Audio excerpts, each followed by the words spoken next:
Hello students, welcome to this video series on fluid mechanics. I'm your friend Dr. David Nagaratnam and I'm here to help you learn fluid mechanics through this video series. In this video, we will be introduced into the textbook used for this fluid mechanics video series. We will learn Gauss divergence theorem and time derivative of an integral, which are necessary for the derivation of mass conservation equation.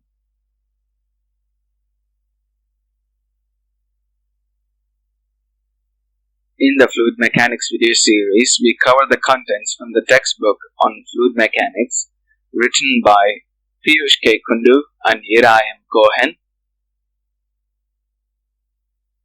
Contents from this textbook are necessary for students at all levels to build a solid foundation in fluid mechanics.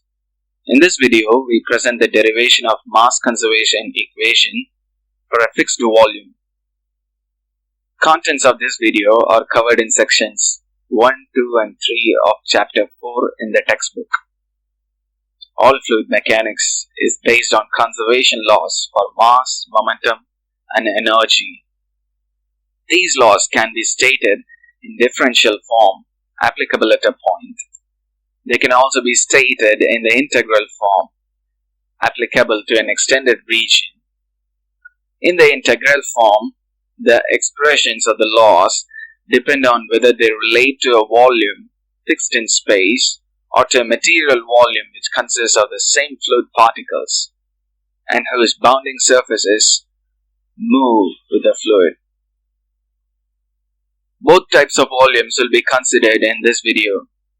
Fixed region will be denoted by V, a capital V, whereas a material volume will be denoted by a curved V, as shown here. In engineering literature, a fixed region is called a control volume, whose surfaces are called control surfaces. We will now learn Gauss divergence theorem given by Carl Friedrich Gauss. Here V is the volume bounding closed surface A. dA vector is equal to the product of n vector and dA. N vector is the local normal to the local surface element dA. dA is the magnitude of dA vector. dV is the elemental volume bound within the control surface. dA is the elemental area on the control surface. Q in general can be a scalar, vector or a tensor, and it is a function of position and time.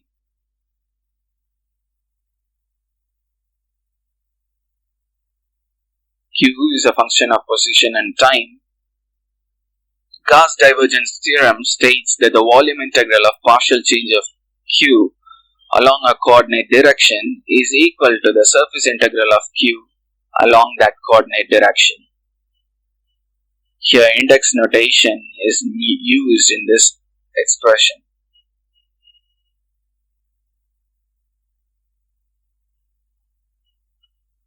The most common form of Gauss divergence theorem is when Q is a vector, in which case the theorem is as shown here.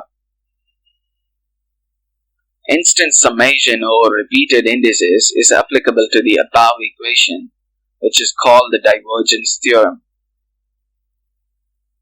In vector notation, the divergence theorem is as shown within this box. Physically, it states that the volume integral of divergence of Q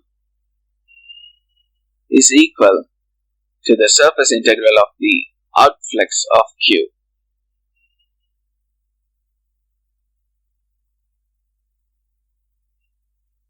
Now let's learn about the time derivative of an integral. While deriving the conservation equations, we may have a need to find the time derivative of an integral such as d by dt of an integral of f. Here f is a tensor of any order. V of t is any region which may be fixed or move with the fluid. The d by dt sign has been written because only a function of time remains after performing the integration in space. The different possibilities are discussed below. For a general case where V of t is neither a fixed volume nor a material volume and is allowed to change with time, Leibniz equation for a one-dimensional case is shown here.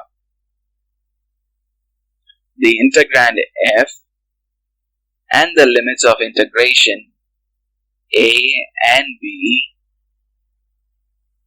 are allowed to change with time, and they are the functions of the variable with which we are differentiating. Here it is time.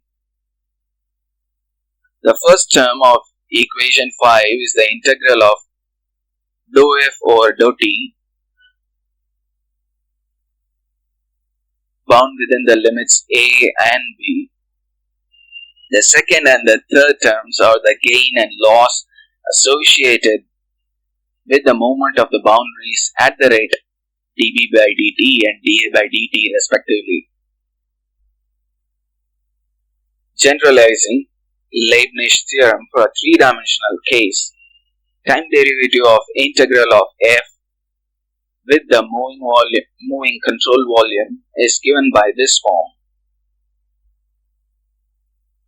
Here, UA vector is the velocity of the boundary A.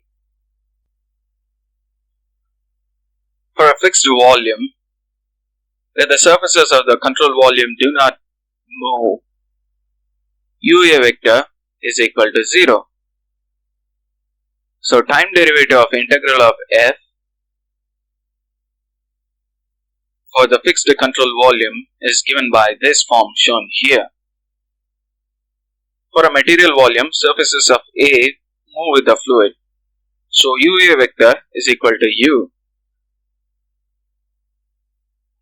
Hence, the time derivative of integral of f for the material volume is given by this form. Now, this is called Reynolds transport theorem. We are using d by dt as we are following a material volume.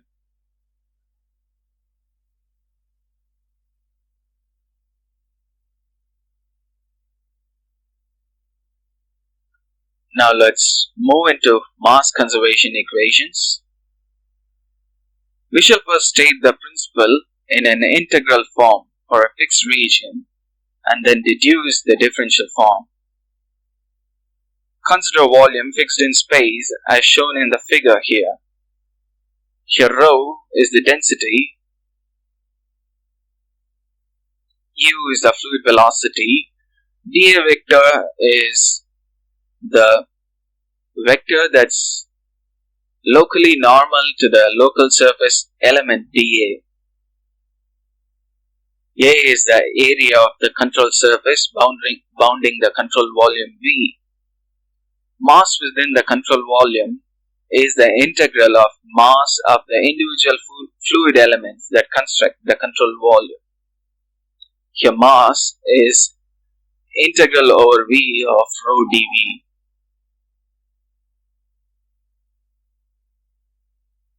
The rate of increase of mass inside the control volume is given here. Rate of mass flow outside the volume is integral over A rho u vector dot dA. The law of conservation of mass states that the rate of increase of mass within a fixed volume must equal the rate of inflow through the boundaries. Now this is the integral form of law of conservation of mass.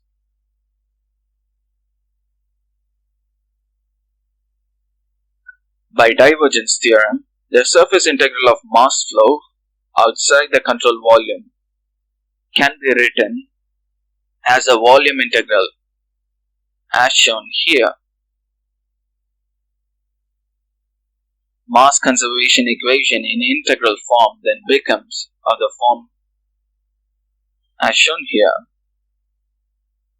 The above expression is true only if the integrand is equal to 0. Only if this integrand is equal to 0, the above expression is true, and hence we have the mass conservation equation in its differential form as shown within this box here. This is called continuity equation.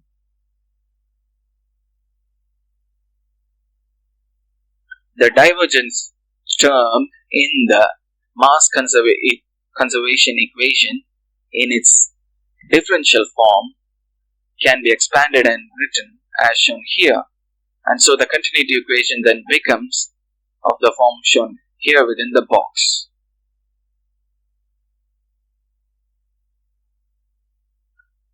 This is called the continuity equation and expresses the differential form of the principle of conservation of mass.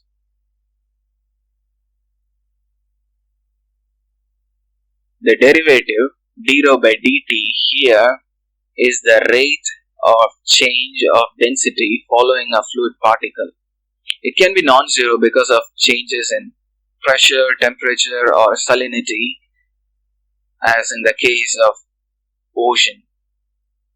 A fluid is usually called incompressible if its density does not change with pressure. Here the neglect of 1 by rho d rho by dt term in the continuity equation is part of a series of simplifications grouped under the Boussinesq approximation. In such a case, the continuity equation reduces to the incompressible form. For incompressible flows, the divergence of u vector is equal to 0, whether or not the flow is steady.